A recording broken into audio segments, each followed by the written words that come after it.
शेतकरी सर्जा नाचर, शेतकरी राजा नाचर रे हा.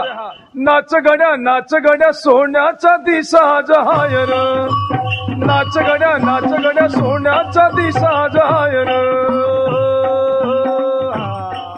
शेतकरी सर्जा नाचर. तलावाचा जिल्हा म्हणून ओळख असलेल्या भंडारा जिल्ह्यात 1154 इतकी मामा तलावांची संख्या आहे. परंतु वर्षानुवर्षाच्या दुर्लक्षित धोरणांमुळे जिल्ह्यातील शेकडो मामा तलावांची स्थिती दयनीय झाली आहे. अतिक्रमण, देखभाल, दुरुस्तीचा अभाव तसेच साठलेल्या गाळामुळे जिल्ह्यातील अनेक तलाव अखेरच्या घटका मोजत असून पुरेसा निधीच मिळत नसल्याने स्थिती गंभीर झाली आहे. तलावांची सिंचन क्षमता निम्म्यावर आली असून त्याचा मोठा फटका शेतकरी आणि मच्छीमार बांधवांना बसतोय. जिल्हा परिषद प्रशासन अतिक्रमण काढण्यासाठी पुढाकार घेणार का, असा प्रश्न आता संघटनांकडून विचारला जातोय. भंडारा जिल्ह्यामध्ये शासनाच्या त्रुटीमुळे अनेक ठिकाणी तलावावर अतिक्रमण आहेत आणि त्यामध्ये शासन लक्ष देत नाही आहे. यामध्ये जिल्हा परिषद आणि पाटबंधारे विभाग असून त्यांच्याकडे अनेक निवेदन देण्यात आले आहे, परंतु या तक्रारीकडे लक्ष देण्यात येत नाही आहे. शासनाच्या नियमाप्रमाणे प्रत्येक संस्थेला हेक्टरी 6 क्विंटल वार्षिक उत्पादन करावे लागते, परंतु तलावावर अतिक्रमण असल्या कारणामुळे हा उत्पादन होत नाही आणि याच्या मोठ्या प्रमाणावर फटका मासेमार संस्थेवर पडतो.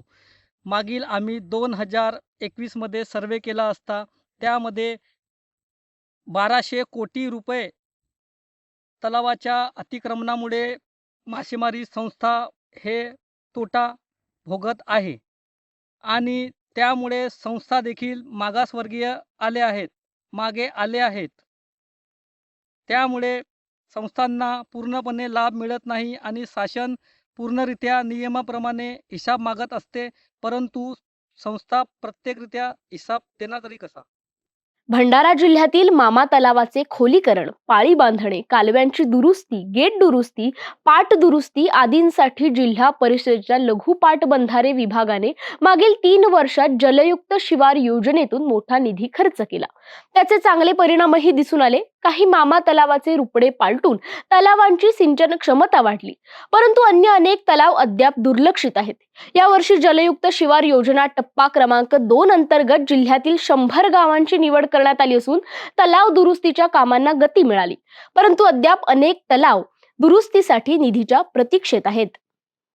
यामध्ये शासनाच्या त्रुट्या आहेत. त्या कारणामुळे मागासवर्गीय जातीचे असलेले मासेमारी सभासद, मासेमारी संस्था ह्या पुढाकार घेऊ शकत नाही, कारण की शासनाच्या त्रुटीमुळे शासन लक्ष देऊ शकत नाही. मागणी आहे की प्रत्येक जिल्ह्यातील तलावामध्ये तलावाचे अतिक्रमण, खोलीकरण आणि सीमांकन व्हायला पाहिजे, ज्या कारणामुळे पाण्याचा साठा वाढेल आणि ज्या गावात 40% शेतकरी शेत करतात त्यांना 100% पाणी पुरवठा होईल. त्यामुळे धानाचे उत्पादन, अनारचे उत्पादन, शेतीचे उत्पादन वाढेल आणि कृषी प्रधान आपल्या देशाला उन्नती मिळेल. पाण्याच्या कमी अभावामुळे पूर्णपणे शेती होत नाही आणि त्यामुळे शेतकऱ्यांना पूर्णतः लाभ मिळत नाही. पाण्याचा साठा असेल तर त्यामुळे शेतीप्रधान देशही होईल आणि मत्स्य उत्पन्नात वाढ होईल.